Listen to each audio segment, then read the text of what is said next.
দাপুটে জয়ে চতুর্থ বঙ্গবন্ধু কাপ আন্তর্জাতিক কাবাডি টুর্নামেন্ট শুরু করল বাংলাদেশ। উদ্বোধনী ম্যাচে লাল সবুজের দল ওয়ার্ল্ড কাপ সেমিফাইনালিস্ট দক্ষিণ কোরিয়াকে হারিয়েছে ৬৭-২২ পয়েন্টে। এশিয়ান কাপ নয়, বাংলাদেশের লক্ষ্য কাবাডি বিশ্বকাপে সাফল্য। সে লক্ষ্য পূরণে স্কুল পর্যায়ে কাবাডি ছড়িয়ে দিতে চান ক্রীড়ামন্ত্রী নাজমুল হাসান পাপন। চতুর্থ বঙ্গবন্ধু কাপ আন্তর্জাতিক কাবাডি টুর্নামেন্টের উদ্বোধনী অনুষ্ঠানে এই কথা জানান তিনি। মনির হোসেন খানের রিপোর্ট। পল্টন কাবাডি স্টেডিয়াম ছেড়ে বঙ্গবন্ধু আন্তর্জাতিক কাবাডি এবার গেছে মিরপুরে। সোহরাওয়ার্দী ইনডোর স্টেডিয়ামকে তাই সাজানো হয়েছে বর্ণিল সাজে। 12 দলের টুর্নামেন্ট, নাচে গানে স্বাগতিক বাংলাদেশ সহ 12 দেশের ঐতিহ্য সংস্কৃতি ফুটিয়ে তোলেন বাংলাদেশ পুলিশ সাংস্কৃতিক দল ও সরকারি শিশু পরিবারের সদস্যরা। সাংস্কৃতিক অনুষ্ঠানের সঙ্গে ছিল অংশগ্রহণকারী 12 দলের খেলোয়াড়দের মার্চ পাস্ট। টুর্নামেন্টের উদ্বোধন করেন যুব ও ক্রীড়ামন্ত্রী নাজমুল হাসান পাপন।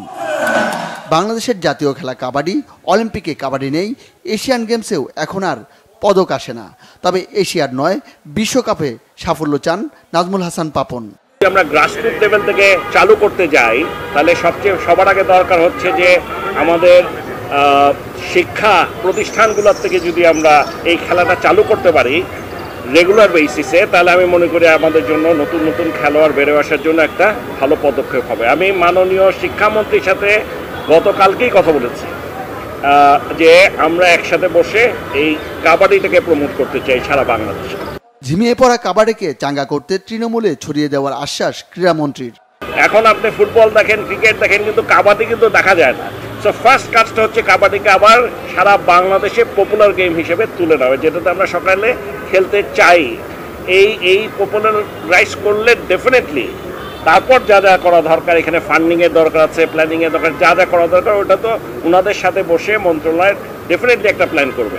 গত 3 আসরে চ্যাম্পিয়ন বাংলাদেশ, ভারত কিংবা ইরান নেই, এবারও টুর্নামেন্টের হট ফেভারিট স্বাগতিকরা। উদ্বোধনী ম্যাচে বড় জয়ই পেয়েছে বাংলাদেশ। বিশ্বকাপের সেরা 4 দলের একটি দক্ষিণ কোরিয়া কোনো প্রতিরোধই করতে পারেনি আরদুজ্জামান মিজানুর রহমানদের বিপক্ষে। প্রথমার্ধে বাংলাদেশ এগিয়েছিল 24-11 পয়েন্টে, দ্বিতীয়ার্ধে ব্যবধান আরও বড় হয়েছে। তারকা রেইডার মিজানুর রহমান একাই তুলে নিয়েছেন 21 পয়েন্ট।